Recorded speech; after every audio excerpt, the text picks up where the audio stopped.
अस्सलामु अलैकुम वरहमतुल्लाहि वबरकातुहू। उम्मीद है आप सब खैरियत, तंदुरुस्ती और आफ़ियत के साथ होंगे। आप देख रहे हैं मेरा अपना YouTube channel JJC by sir Jawwad. मैं हूं जव्वाद अख्तर। आज की lecture video first year maths के चैप्टर 7 की दूसरी एक्सरसाइज है, बाइनोमियल थ्योरम। चैप्टर का नाम जो है वो mathematical induction and binomial theorem था, लेकिन मैंने दो हिस्सों में तकसीम कर दिया। बताया था मैंने 7.1 के वक्त में कि मैथमेटिकल इंडक्शन 7.1 है और 7.23 बाइनोमियल एक्सपेंशन है या बाइनोमियल थ्योरम। तो शुरू करते हैं आज का लेक्चर। बिस्मिल्लाहिर्रहमानिर्रहीम। थोड़ी बड़ी एक्सरसाइज है, तो ये दो हिस्सों में हमारी कवर होगी इंशाल्लाह। पार्ट 1 है आज, पेज नंबर 228 पे मौजूद है। चैप्टर 7 बाइनोमियल थ्योरम 7.2 का नाम रख दीजिएगा। अच्छा, इसमें क्वेश्चन नंबर 1, 2, 3 जो हैं वो अनइम्पॉर्टेंट है, तो मैं वक्त ज़ाया नहीं करूँगा आप लोगों का। मेन चीज़ और ज़रूरी चीज़ और दिमागी और मुश्किल चीज़ वो कराने पे तवज्जो रखूँगा ताकि आपका टाइम ज़ाया ना हो। Question number 4, find the indicated term in each of the following. अच्छा, अब ये जो क्वेश्चन नंबर 4 है, फिर इसके बाद 5 है और फिर 6 है, ये एक ही फॉर्मूले और एक ही टेक्सचर के क्वेश्चन हैं, तो इसको कैटेगरी बना के चलिएगा। ये किसी भी बाइनोमियल एक्सपेंशन की पर्टिकुलर टर्म या मिडिल टर्म या कोई इंडिकेटेड टर्म, इन्वॉल्विंग टर्म, वो मालूम करने का काम होगा। इसमें एक ही जैसा फार्मूला लगेगा। उस फार्मूले को आप याद करें पहले। इसको जनरल टर्म फार्मूला कहते हैं, जनरल टर्म फार्मूला। और इसकी शक्ल होती है ये, मुसलसल लगेगा ये दोनों लेक्चर में, तो इसको पक्का याद कर लें। जो हम चैप्टर नंबर 4 किए थे सीक्वेंस सीरीज़, उसमें नंबर ऑफ़ टर्म होती थी n, तो यहाँ पे TR+1 है, लेकिन हम इसको लिख नहीं सकते इस तरह TN। आखिरी स्टेप में तो जाके लिख सकते हैं, उससे पहले नहीं। यानी जो टर्म चाहिए R उससे एक कम है, ये बात समझे आप। यानी R जो है वो n से एक कम होगा। अगर n 6 है तो यहाँ पे 5 + 1 से 6 आया। n जो है अगर 10 है तो 9 + 1 से 10 आया। समझ गए? ये हो गई पहली बात। ये जो ब्रैकेट है ये चैप्टर नंबर 6 है, हमने पढ़ा नहीं है, लेकिन इसको कहते हैं कॉम्बिनेशन। ये जो इस तरह से ब्रैकेट आपको नज़र आ रहा है NR लिखा हुआ, ये कॉम्बिनेशन और परमुटेशन का एक फार्मूला होता है। इसको आप देख लें क्या होता है। ये होता है n factorial upon r factorial और n - r का फैक्टोरियल। ये फार्मूला है, इसको ब्रैकेट में लिखते हैं, CNR भी लिख सकते हैं और इस तरह खोलते भी हैं। तो पहली और तीसरी शक्ल हम यूज़ करेंगे, दूसरी जो है वो चैप्टर नंबर 6 में आएगी। आगे जो है x और y लिखा हुआ है। अब जो आपके पास एक्सपेंशन होगी ब्रैकेट में, दो टर्म्स, बाइनोमियल 2 टर्म्स, बाई 2 वाला। अब इसमें जो पहली टर्म है और दूसरी x और y, ये वो x और y है। अब सवाल में यहाँ पे 2/3x है और -3/2 है, तो ये xy हो जाएगा, क्योंकि ये देखें एक्सपेंशन। जो इंडेक्स है पावर वो n हो जाएगा। सही। r जो है हम तय करेंगे क्वेश्चन में कौन सी टर्म पूछ रहा है या कौन सी हमें निकालनी है, उसकी बुनियाद पे r होगा। यानी सबसे इसमें अहम है r हमें निकाल के तय करना होगा। ये सवाल से नहीं पता चलेगा, ये हमारे दिमाग में और हमारे समझाने में होगा। तो मैं आपको समझाऊंगा, तो साथ रहिएगा। अब ये तो हो गया फार्मूला, ठीक है जी। अब पहले डेटा बना लें कि यहाँ पे x और y, तो पहली जो टर्म है ब्रैकेट की वो x हो गई, तो x है यहाँ पे 2/3x।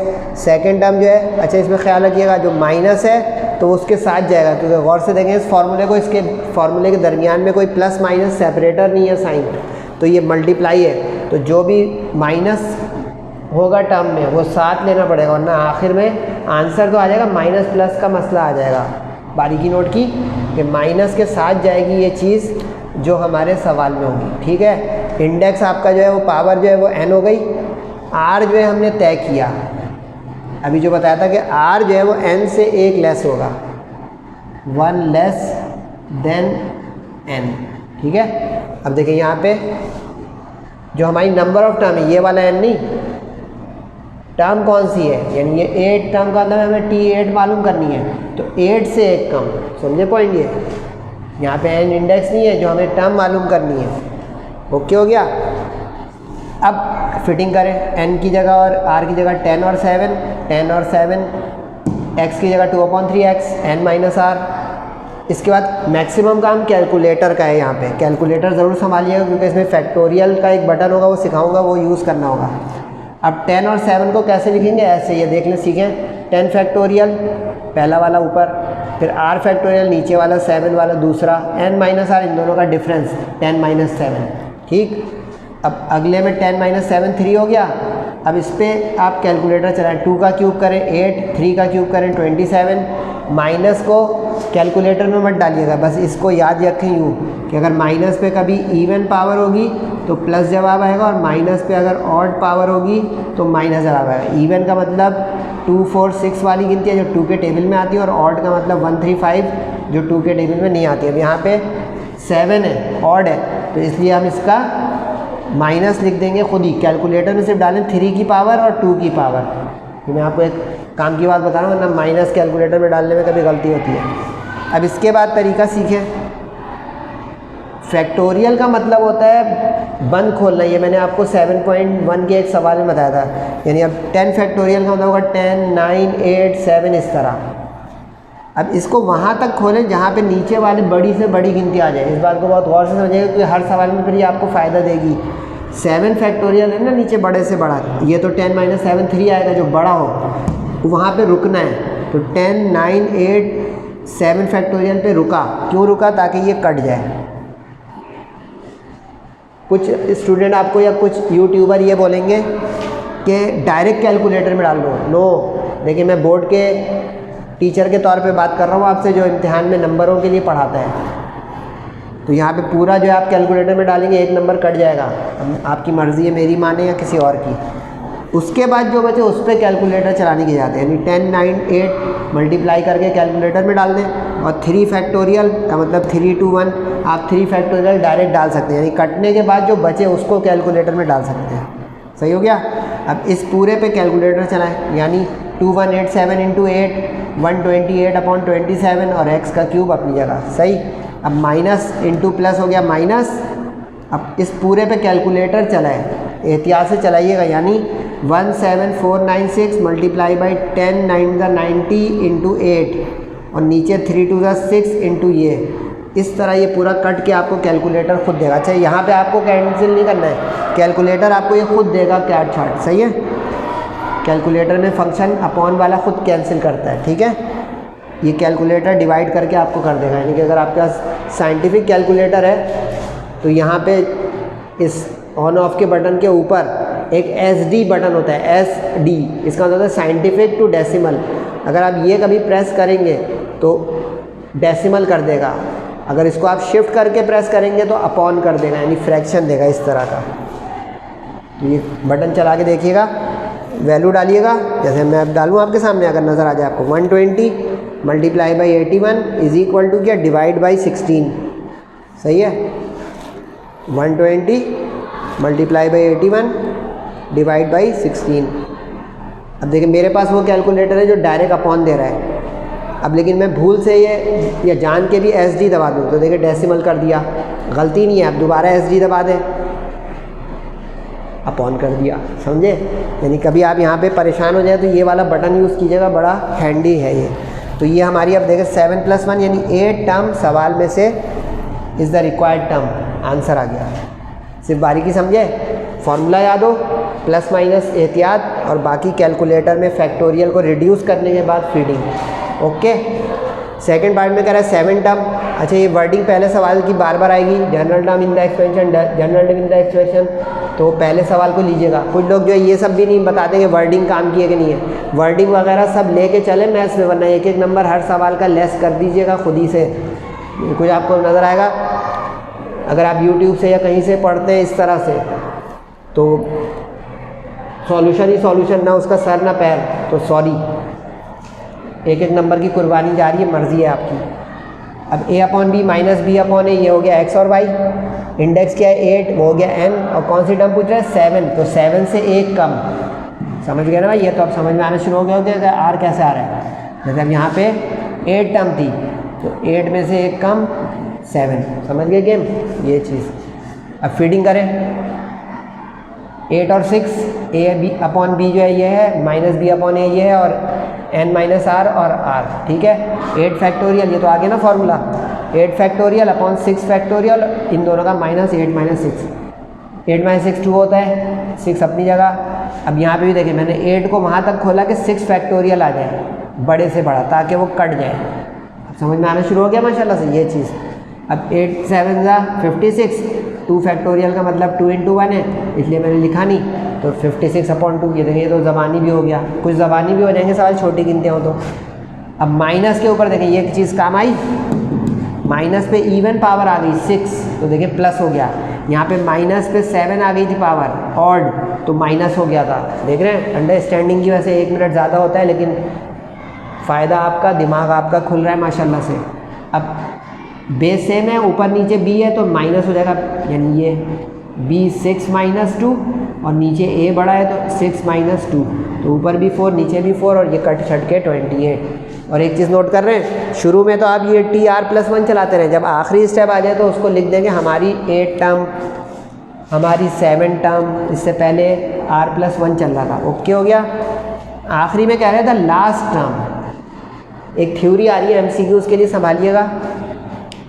वो थ्योरी है कि जितनी जो है बाइनोमियल की इंडेक्स होती है ना पावर, उस पावर में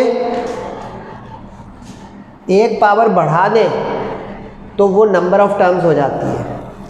यानी कुछ समझे, MCQs बता रहा हूँ, यानी अब इसमें 10 है और ये MCQs में आ जाएगा, इसमें नंबर ऑफ टर्म्स कितनी है, तो आप कहेंगे 11, ये टोटल नंबर ऑफ टर्म्स हो जाएंगी इस सवाल में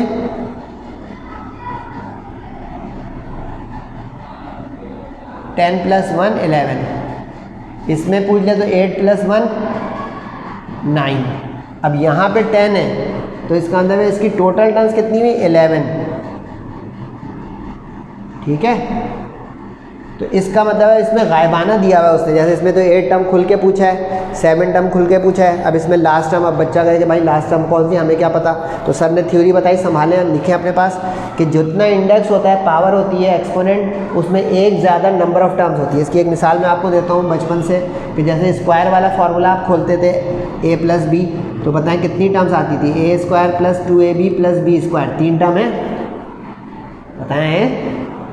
जैसे a - b का होल क्यूब खोलते थे, a³ - 3a² b + 3ab² - b³, बताएं 4 टर्म है, 1 2 3 4, और इंडेक्स कितना है 3।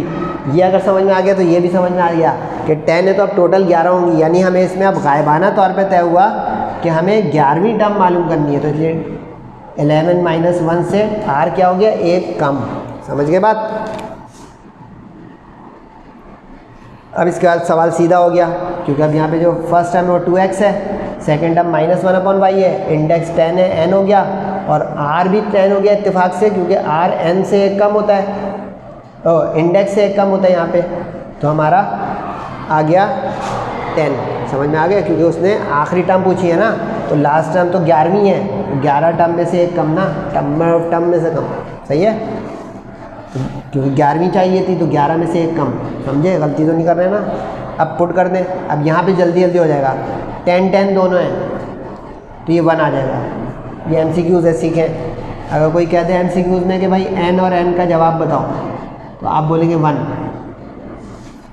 इसको करके दिखाऊं क्या, ज़बानी कर दूं, यहाँ पे रखे 10 फैक्टोरियल रख दिया, नीचे बोले 10 फैक्टोरियल, तो 10 फैक्टोरियल कट गया, और यहाँ 10 - 10 रखे, बोले 10 - 10 कितना होता है 0। ये चीज़ एक आई, 0 factorial is 1, MCQs 0 factorial is 1, यकीन नहीं आ रहा होगा, पक्की बात है, कैलकुलेटर से भी चला सकते हैं। अच्छा कैलकुलेटर में बता दूँ, अगर फैक्टोरियल का कभी आप लोगों को दिल चाह रहा हो, कहाँ पे होता है, ये जो ऊपर मॉड वाला बटन है उसके नीचे शिफ्ट करके एक उल्टा आई बना हुआ आ रहा होगा एक्सक्लेमेशन मार्क का, वो फैक्टोरियल होता है। जैसे कि मैं लिख रहा हूँ 0 शिफ्ट, और ये वाला ऊपर से सेकंड बटन दबाया, ये देखिए फैक्टोरियल का निशान बना हुआ आ गया, = दबाऊँ 1 आएगा स्क्रीन पे, आया, नज़र आ रहा है भाई, देखें ये चीज़। तो अब इस बुनियाद पे सवाल जल्दी हो गया। 10 - 10 पावर 0, किसी भी चीज़ की पावर 0 1 होती है, माइनस पे इवन पावर आ गई, ये जो सिखाया पक्का कर लें, तो पॉजिटिव हो गया, और y के ऊपर 10, हल्का सा आंसर, जल्दी से आंसर। बस बारीकी क्या थी कि नंबर ऑफ़ टर्म्स जो होंगी उसमें आखिरी टर्म तय होगी इससे, कि पावर 10 है, इंडेक्स 10 है, तो 11वीं टर्म, तो 11वीं टर्म की वजह से हमारी r1 उससे कम 10। ओके, अब यहाँ से थोड़े दिमागी और बड़े सवाल थे, तो ये भी दिमागी लेकिन और दिमागी, और यहाँ से अब ज़्यादा वो सवालों का चांस है बनिस्बत इसके बोर्ड पेपर के लिहाज से ही बताऊँ। सेक्शन बी में इसका एक सवाल ज़रूर आना है 7.2 का, और किस में से, क्वेश्चन नंबर 4, 5, 6 में से, तो इस पर आप निशान लगाएं इम्पॉर्टेंट का। इसके बाद जो इंशाल्लाह नेक्स्ट लेक्चर में क्वेश्चन नंबर 7 होगा, 6 तो आज ही होगा, ये मिटाकर 7 जो होगा उसको आप ध्यान से अपने पास इम्पॉर्टेंट लिखिएगा। अब ये जो कैटेगरी है ये है मिडिल टर्म, यानी ये इंडिकेटेड टर्म थी केस 1, यानी और मैं अच्छा आपके लिए कर दूँ तो ये केस 1 हुआ जिसमें इंडिकेटेड टर्म हो, यानी कि आपको टर्म्स नज़र आ रही हो। ये केस 2 हुआ, केस 2 का मतलब ये हमें बूझना पड़ेगा, आइडेंटिफाई करना पड़ेगा कि मिडिल टर्म है कौन सी, क्योंकि वंस इट इज़ डिसाइडेड कि which term is the middle, then it will become the previous question, कि वो तय हो जाएगा कि फलाना टर्म मिडिल टर्म है, फिर हम जो जनरल टर्म फार्मूला लगा के यूँ फारिग करेंगे। समझे इस बात को? देखिए अब जल्दी से, अब यहाँ पे सवाल में पावर में 10 है, अब यहाँ पे इसको आपको तय करना पड़ेगा कि इवन है कि ऑड है। इवन है, अभी क्या सिखाया था, नंबर ऑफ़ टर्म एक ज़्यादा होती है, तो नंबर ऑफ़ टर्म 10 + 1 11 हो जाएगी, तो 11 तो एक ऑड नंबर है। अब ये सीखना है आपको, थ्योरी लिखे अपने पास कि जब भी इवन इंडेक्स होगा तो मिडिल टर्म सिर्फ एक होगी, सिंगल, और वो ये होगी n+2/2 टर्म। इसको समझा भी सकता हूँ मैं आपको, जैसे यहाँ पे 10 है तो यूँ लिखें बच्चों की तरह 10 दफ़ा, ये डैश लगा रहा हूँ कि नंबर ऑफ़ टर्म कितनी है, 10, 1 2 3 4 5 6 7 8 9 10 हो गया। अब टर्म कितनी हो गई, 11। अब 5 इधर कर दें, 5 उधर कर दें, बताएं कौन से नंबर पे आई मिडिल टर्म, 6 पे आई। लेकिन आप ज़बानी नहीं करेंगे, ये प्रोसीजर बता रहा हूँ, ये तो स्टैंड बाई टेक्निक हुई कि कंफर्मेशन टेस्टिंग के यहाँ छठी टर्म ही मिडिल होगी, यानी यूँ समझे 11 बच्चे बैठे हुए हैं किसी क्लास में, तो 5 इधर 5 इधर 10, दरमियान में कौन सा बच्चा आया, 6th वन। ओके हो गया, तो ये एक फार्मूला बन गया। अब इसमें 10 जो इंडेक्स रखे 10 + 2 12/2 6, जो मैंने इस तरह बताया देखें 6 उसमें रख के भी वही आएगा, यानी अगर यहाँ पे अभी जो है 10 की जगह ये देखिए 14 है, तो 14 + 2 16, 16/2 8 करके देख लें, यानी अब इसमें 15 टर्म होंगी, 7 इधर 7 इधर, 8वां दरमियान में आ रहा है। अब खुद ही खेलिएगा। वापस आ जाए सवाल पे, यानी कि ये इजाफी काम हुआ है इस सवाल के मुकाबले में। पिक कर रहे हैं मेरी बातें? ये बना बनाया सवाल था, ये बनाना पड़ा, यानी यहाँ पे इतनी जगह में ये क्वेश्चन बना कि which term will be the middle term, identify हो गया। अब ये 6 टर्म, जैसे कि यूँ समझे कि ये 7 टर्म 8 टर्म पूछ रहा था, इसमें हमने तय किया इतनी देर में कि 6 टर्म इसकी मिडिल टर्म है। अब ये क्वेश्चन रिवीजन का काम देगा आपको, वही जनरल टर्म फार्मूला रिवीजन आ गया। एन और आर अब क्या होंगे भाई, एन इंडेक्स है 10, लेकिन वो डाटा बना लें। एक्स क्या है पहली टर्म, बी, वाई दूसरी टर्म क्या है -2c/3, इंडेक्स क्या है भाई 10, और छठी टर्म है तो आर उससे एक कम, ये तो पक्का हो गया ना, आर में गलती ना हो भाई, सारा काम ख़राब हो जाएगा अगर एक आर गलत हुआ। अब 6 - 1, अब पोटेंशिएट कर दें जल्दी से, 10 5, बी -2c/3, और आर जहाँ जहाँ है 5, 2 जगह आ रहे हैं, एक यहाँ एक यहाँ एक यहाँ, 3 जगह वो कॉम्बिनेशन है। ठीक है, अब इसको खोलें, ऊपर 10 को कहाँ तक खोला, 5 तक, क्योंकि अब बड़ा से बड़ा 5 है ताकि वो कट जाए। ठीक हो गया। अब कैलकुलेटर इस हिस्से पे चला लीजिएगा, 10 × 9 × 8 × 7 × 6/5 फैक्टोरियल। 5 फैक्टोरियल खोल भी सकते हैं आप, लेकिन यहाँ पे आपको बचत की इजाज़त है।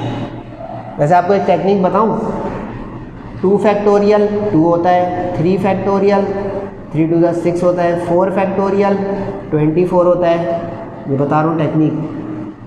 और इसी तरह 5 फैक्टोरियल 120 होता है, 1 फैक्टोरियल 1 होता है, 0 फैक्टोरियल 1 होता है। ये लिस्ट बन गई कि कभी 5 फैक्टोरियल तक आए ना, आप कैलकुलेटर में ढूंढे नहीं फैक्टोरियल, फीड कर दें ये वैल्यू, मर्ज़ी है भाई आपकी, मैं तो दिमाग को इस्तेमाल करवा रहा हूँ।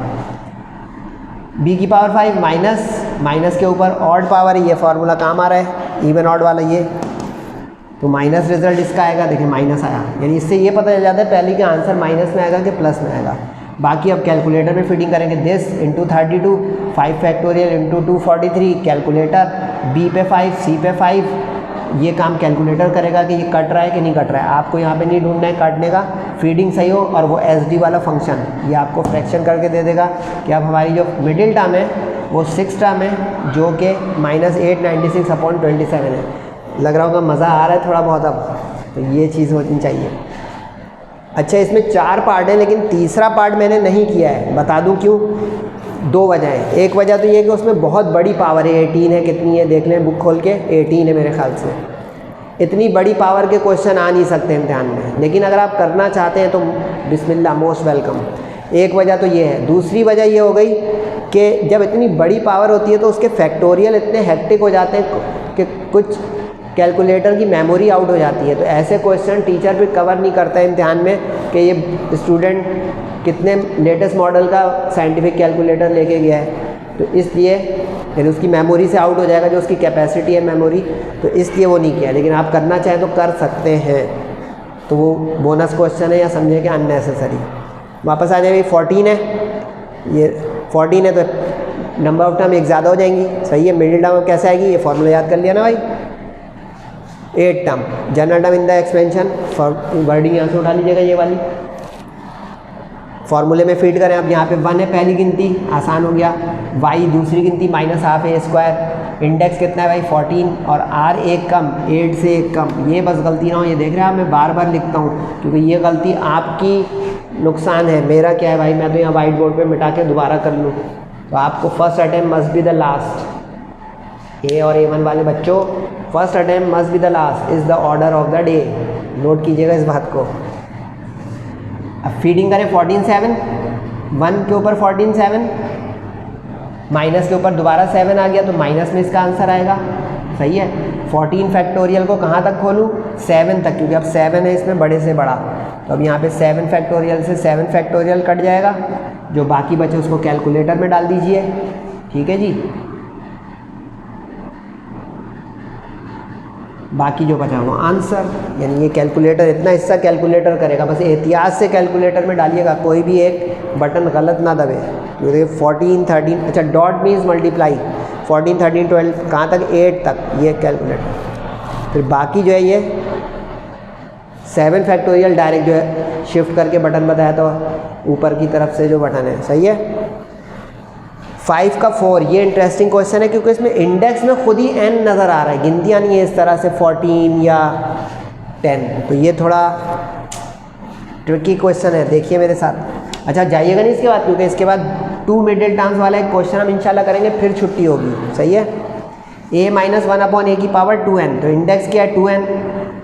अब आप लोग सोचोगे सर ये आपको कैसे पता चला कि ये इवन है, सीखें आप भी। n को तसव्वुर में 1 रखें, क्या आया, 2 1 2 आया। अब तसव्वुर में n को 2 रखें, क्या आया, 3 रखें, क्या आया, 2 4 6, यानी इवन आए चला जा रहा है, इससे तय हुआ। रटने का देखें बहुत कम मैं बोलूँगा, ये रट लो। इसका मतलब हो गया कि अब 2n + 1 जो एक टर्म ज़्यादा, क्योंकि यहाँ गिनतियाँ थी तो 14 + 1 को तो 15 बोल सकते हैं। 2n हमें पता ही नहीं है कि 100 है कि 80 है कि 40 है इवन में, तो अब उसमें एक बढ़ा के 1 लिखना पड़ेगा, सही हो गया। अब फॉर्मूला वही रहेगा, लेकिन इसको डील कैसे करेंगे गौर से देखिएगा। n + 2/2 एट टर्म, mt का मतलब है मिडिल टर्म, सही है, कुछ और मत समझ जाइएगा। अब 2n रखें n की जगह पे कि इंडेक्स हमारा 2n है, सही है। 2 कॉमन लेंगे, ऊपर से देख रहे हैं न्यूमरेटर में से 2 कॉमन आ रहा है, तो 2 2 कट जाएगा, बचेगा n + 1 एट टर्म। अब इसका मतलब ये हो गया कि जैसे यहाँ पे 6 आया तो 6 से एक कम लिया r, 8 आया तो 8 से कम लिया एक r, तो अब आप लोग समझदार हो गए। n + 1 आया तो एक कम करें, 1 1 कट जाएगा, n हो जाएगा r। थोड़ा मूव कर दूं मैं आपको ताकि उधर नज़र आए, ये ना हो कि नज़र ही नहीं आ रहा और सर ने पढ़ा दिया पूरा। ये देख ले भाई, r जो है वो n कैसे आया, क्या आया था यहाँ पे n + 1, n + 1 में से एक कम करें, कट क्या आया n, 8 था तो 8 में से 1 कम किया, 7 आया तो 7 में से, बाकी एहतियात से पुटिंग गेटिंग करें a और -1 अपॉन a और -1 upon a 2n minus n, क्योंकि इंडेक्स अब क्या है, इंडेक्स अब क्या है 2n सही। 2n में से n कम हो जाएगा तो क्या बचेगा, एक n -1 के ऊपर n और a के ऊपर n। अब a के ऊपर n वाला तो कट जाएगा ये वाला, -1 का n बचेगा, क्योंकि हमें अब नहीं पता कि n क्या है, कि हम इसको ख़त्म नहीं कर सकते इस -1 को। ये पॉइंट समझे, -1 को ख़त्म नहीं कर सकते, यानी माइनस साइन कन्वेंशन हो गया कि इसका आंसर जो भी आएगा माइनस में आएगा, प्लस में नहीं आएगा। बाकी सॉल्व करें, 2n माइनस n क्या होता है n, दोनों n फैक्टोरियल आ गए तो ये n फैक्टोरियल का हो गया स्क्वायर। तो ये एक खूबसूरत सा आंसर आ गया, लग रहा होगा आपको अजीब सा, लेकिन ये खूबसूरत सा आंसर कहलाता है कि 2n स्क्वायर ऊपर, नीचे n स्क्वायर फैक्टोरियल का हो गया और tn+1 हमारी मिडिल टर्म हो गई। सही जाइएगा नहीं भाई, ये डबल मिडिल टर्म वाले क्वेश्चन आ रहे हैं।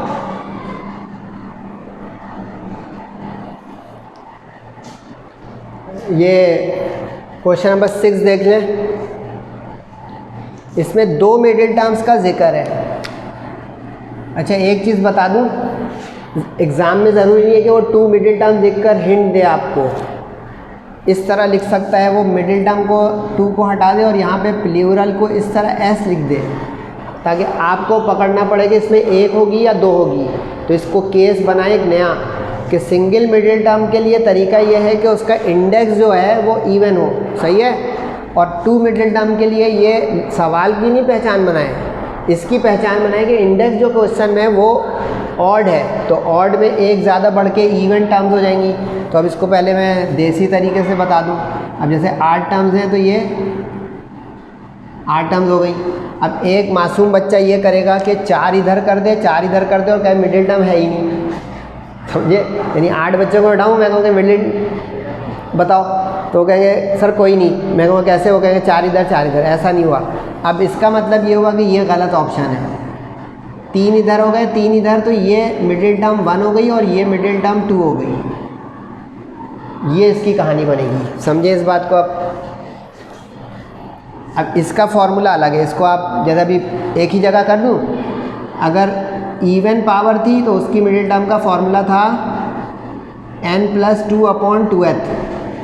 देखें सर, जब बात जो है बार बार मेहनत करने में आपको भी कहते हैं, अपने आप को भी देखे कराते हैं। अभी मिटाया है फिर लिख दिया कि ताकि एक जगह हो जाए सारे। ये देखें अभी एक जगह आपको सारे नज़र आएंगे।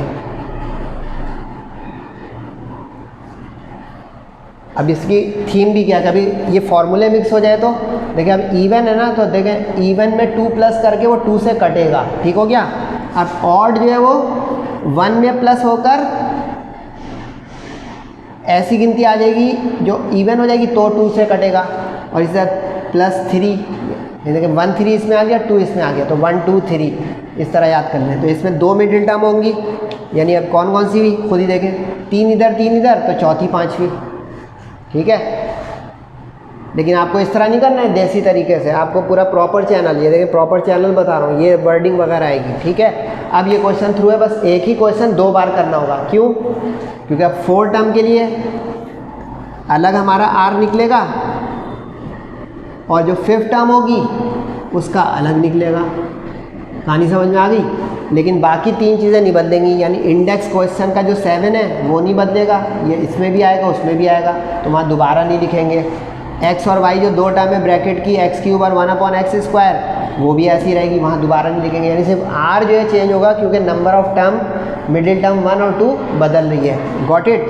अब जल्दी से फारिग करते हैं 7 3 को। ये तो याद हो गया ना किस तरह जनरल टर्म खोलते हैं। दोबारा से मैंने इंग्लिश पूरी लिख दी है जनरल टर्म की, सही है। अब 7 फैक्टोरियल 3 फैक्टोरियल और दोनों का माइनस 7 - 3 फैक्टोरियल, इसका मतलब बता दिया ना मैंने आपको। n फैक्टोरियल r फैक्टोरियल और n - r फैक्टोरियल होता है मतलब इस nr का, ठीक हो गया। अब 7 को खोलें वहाँ तक के 4 फैक्टोरियल, नीचे जो बड़ा आ रहा है वो रुक जाए, रुक गया। बाकी पे कैलकुलेटर, अच्छा कैलकुलेटर भी नहीं चले। 3 2 = 6, 7 5 = 35। Power of power is multiplied, 2 3 यहाँ पे बच्चे कुछ गलती कर देंगे तो पावर ऑफ पावर मल्टीप्लाई होती है। 2 का क्यूब मत कर दीजिएगा, बहुत बड़ी सिली मिस्टेक हो जाएगी, बहुत बड़ी सिली मिस्टेक, पक्का करें ये बात। और यहाँ पे भी देखें 3 4 = 12 होगा, 3 की 4 दफ़ा नहीं कर देगा, 3 3 जा 3 3 जा, गलत हो जाएगा। ओके, अब यही काम करें, r को एक बदल के 4, सही है। अब इसमें r के बदलने की वजह से हमें फैक्टोरियल थोड़ा ज़्यादा खोलना है कम ये देख लें, लेकिन अब इधर 4 आ गया है तो उतना ही खोलना पड़ेगा, ठीक। अब 3 फैक्टोरियल का मतलब 3 2 1, इसमें भी 3 2 कट गया 6 से, देख रहे मैं कैलकुलेटर ही नहीं चला रहा हूँ। 3 की पावर 3 9 होगा, यानी कि 3 का क्यूब कर दिया 27। ये बड़ी बड़ी ब्लंडर्स हैं, तौबा करें। 9 माइनस 8 1 आ गया, सीखा। बेस सेम हो और डिवाइड में हो तो पावर सब्ट्रैक्ट होती है, गॉट इट, दैट्स इट। तो एक आंसर 35x6 और एक 35x। समरी बना दी कि required 2 middle terms are this and this, give me full marks. अब इसके 2 ही पार्ट हैं, दोनों मैंने कर दिए, देख लें जल्दी से। इसमें अब पावर 9 है तो 9 + 1 10 हो जाएगा, सही। अब 9 + 1 चेक भी कर सकते हैं आप देसी तरीके से, लेकिन ये सिर्फ रफ वर्क है। 10 टर्म हो गई, 4 इधर 4 इधर, कौन कौन से नंबर पे आ रही है, 5वीं 6ठी। देखिए इस प्रॉपर चैनल से भी वही आएगी, 5th और 6th। 9 + 1 10 10/2 5th, 9 + 3 12 12/2 6th। General term की वर्डिंग यहाँ से उठा लीजिएगा, जल्दी से आगे देखें। अब इसमें भी r सिर्फ बदलेगा, पहले 5th टर्म की वजह से r एक कम होगा उसका, और फिर 6th टर्म की वजह से एक r उसका कम होगा। बाकी कैलकुलेशन कैलकुलेटर की। अब 9 और 4 रखें n और r की जगह, 9 और 4 n r की जगह, और x y क्या है 2b और -b²/4। अच्छा ये ध्यान रखिए, जैसे देखिए ये प्लस का सवाल आया था तो बचत हो गई थी, लेकिन जैसे ही माइनस का आएगा आपको डाटा में बहुत मुहतात रहना है कि माइनस दे, वरना आंसर में गलती आ सकती है। अब जल्दी जल्दी करें भाई, 9 और 4 का फैक्टोरियल। 9 को कहाँ तक खोलूँ कि 5 फैक्टोरियल, 9 - 4 बड़े से बड़ा आ रहा है 5, तो वहाँ पे रुक गए। नीचे 4 फैक्टोरियल को खोल दिया, 4 3 जा, और इसमें भी देखें 4 2 जा 8 काट दें, और 3 2 जा 6 काट दें। ये बता रहा हूँ कि अगर ये करें तो कैलकुलेटर ही यूज़ ना करें, मर्ज़ी आपकी। 2 की पावर 5 32, 4 की पावर 4 256, और देखें माइनस पे इवन पावर आ गई तो प्लस हो गया आंसर, नोट कर रहे हैं, माइनस गायब हो गया। बाकी सिंप्लीफाई कर लें कैलकुलेटर से, 9 2 = 18 × 32/256, और अब बेस सेम है तो पावर ऐड होगी, ये देखें base same power add multiply में, तो आ गया B13। ओके हो गया। अब यही काम करें मिडिल टर्म 2 के लिए, सिर्फ r को बदलते हुए। तो सिर्फ r जब बदलेगा तो पूरा डाटा दोबारा नहीं बनाइएगा, सिर्फ r को लिखिएगा।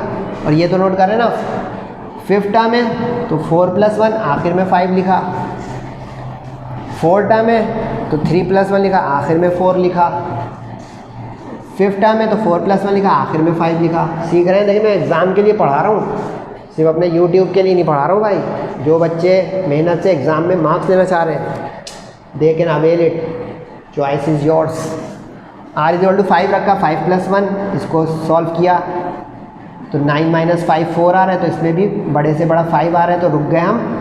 ये जुमला समझ में आ गया ना, बड़े से बड़ा, यानी ऊपर वहाँ तक खोलें जो नीचे के 2 फैक्टोरियल में से बड़ी गिनती हो, ताकि वो कट जाए, ठीक हो गया।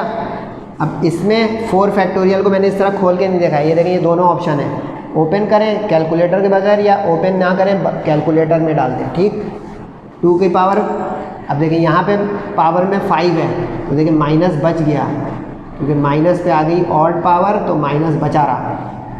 अब कैलकुलेटर में डाल दें 16 को, दिस × 16 और डिवाइड में 1024, और काट छाट के पूरा कर देगा।